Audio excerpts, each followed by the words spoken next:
जैसा कि मैंने पिछले वीलॉग में आपको बताया था कि मैं ट्रैवल कर रहा हूँ, तो आपको ज़रा थोड़ा सा, ये स्टूडियो वाला माहौल नहीं है, लेकिन खबरें मेरे पास सारी हैं और ये बहुत सारी खबरें हैं इस वक्त और बड़ी डिटेल के साथ खबरें आई हैं। मैं आपके साथ शेयर कर लेता हूँ, पाकिस्तान के अंदर से भी, मशरिक़ वस्ता से भी और अमेरिका से भी कुछ खबरें आई हैं। ये सारी खबरें मैं आपके सामने रखता हूँ। सबसे पहले तो बड़ी खबर जिसके बारे में हमने 4-5 दिन पहले अनाउंस किया था और आपको बताया था कि आयतुल्लाह खामनई शहीद के बेटे मुश्तबा खामनई को फैसला किया गया है सुप्रीम लीडर बनाने का और उनके इम्कानात बहुत ज़्यादा थे। अमेरिका ने उसके ऊपर एतराज़ किया था। डोनाल्ड ट्रंप ने कहा था जी मुझे पसंद नहीं है, मेरी मर्जी शामिल की जाए, मैं बताऊंगा किसको बनाना है और मेरी मर्जी का बंदा लगाया जाए।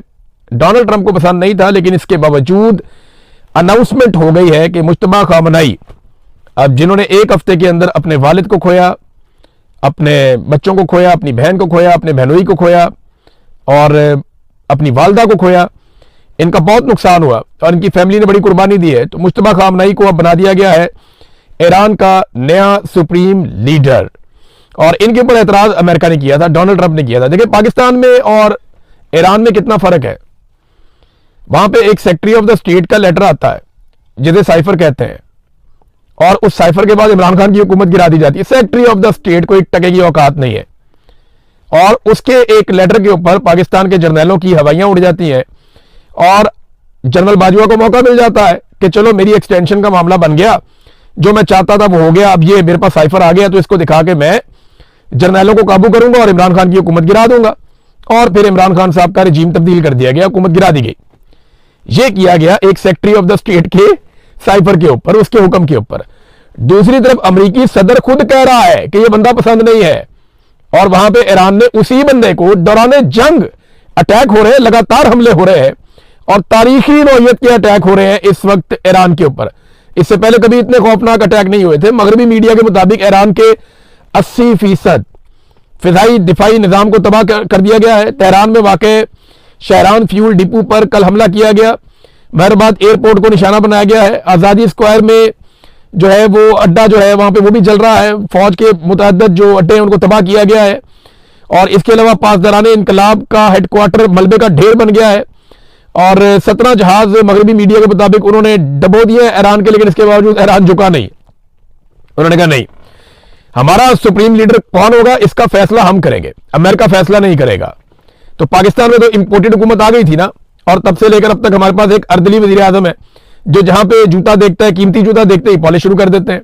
जूता अच्छा और कीमती होना चाहिए या किसी बड़े ताकतवर आदमी के पांव में होना चाहिए, वहीं पे पॉलिश शुरू। और इंटरनेशनली शहबाज शरीफ साहब को शू शाइन बॉय का खिताब दिया जाता है और एक दफा नहीं बार बार दिया जाता है। बहरहाल ईरान की अवाम ने खुशाइन करार दिया है और उन्होंने पूरी सपोर्ट दी है।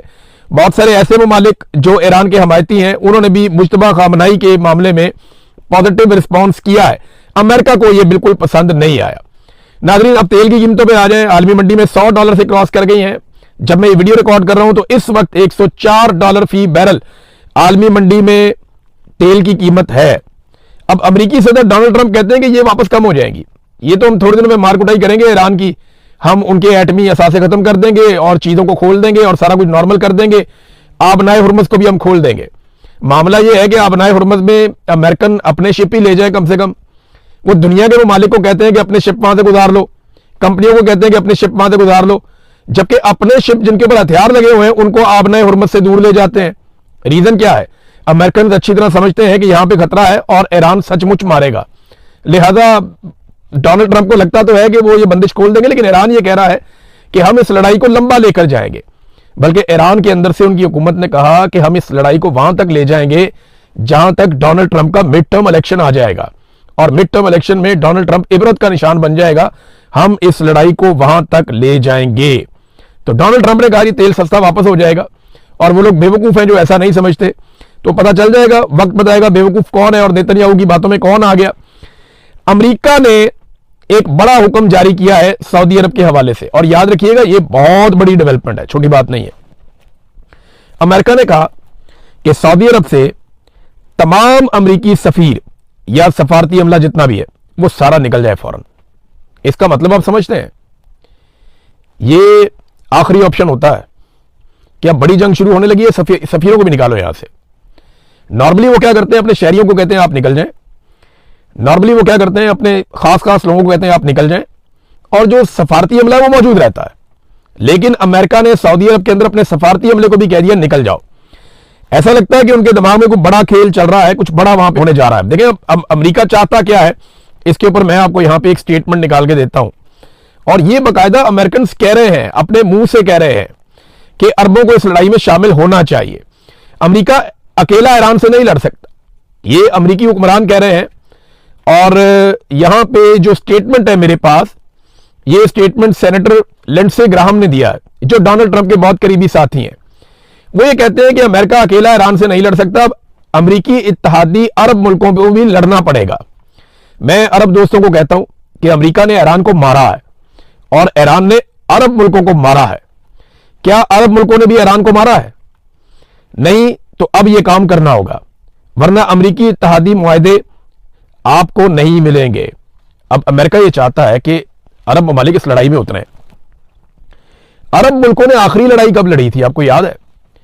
1967 में इन्होंने आखिरी लड़ाई लड़ी थी अकेले इसराइल से, और उस लड़ाई में इसराइल ये क्लेम करता है कि वो जंग जीत गया था, बड़ी बहादुरी से उन्होंने लड़ी थी। देखिए ना, इसराइल जीत ही गया था ना, तभी तो आज तक फलस्तीन आजाद नहीं हो सका। अगर तो अरब लड़ाई जीत जाते तो आज फलस्तीन एक रियासत होता, फलस्तीन एक अलग मुल्क होता। तो अरब ममालिक इकट्ठे भी इसराइल से उस वक्त नहीं जीत सके थे, तो उनकी जंगी काबिलियत का तो आपको अंदाजा है। अब जब ये अरब खुद नहीं लड़ेंगे तो लड़ाएंगे किसको? ये पाकिस्तान को लड़ाएंगे। पाकिस्तान की फौज जो है वो एक प्रोफेशनल लड़ाका फौज है, और उसको लड़ाने के लिए मुंह में पानी आ जाता है जिसको भी लड़ाई लड़नी होती है। और पाकिस्तान के फील्ड मार्शल को तलब भी किया गया था कि जनाब इधर आए, हाजिरी दें, आपको बहुत पैसा दिया हुआ है, आपके पास बड़े वसाइल हैं। एक फौज और भी बनाई गई थी, इस्लामिक फोर्स, जिसके 54 इस्लामी मुल्क, पता नहीं 52 इस्लामी मुल्क थे, उनकी एक बहुत बड़ी फोर्स बनाई गई थी, इस्लामी फोर्स थी। उसने फलस्तीनियों को तो कभी आज़ाद करवाया नहीं, उसने कश्मीरियों को भी कभी आज़ाद नहीं करवाया, उसने लबनान के ऊपर और गजा के ऊपर बमबारी को कभी नहीं रुकवाया। लेकिन वो फोर्स अब किधर है? राहील शरीफ साहब उसके हेड बनाए गए थे, फोर्स किधर है? कहाँ है वो सारे फौजी?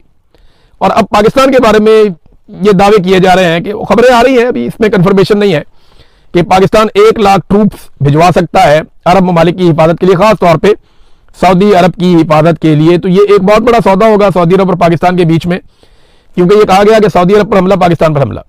लेकिन सवाल ये है कि क्या पाकिस्तान पर हमला भी सऊदी अरब पर हमला समझा जाएगा?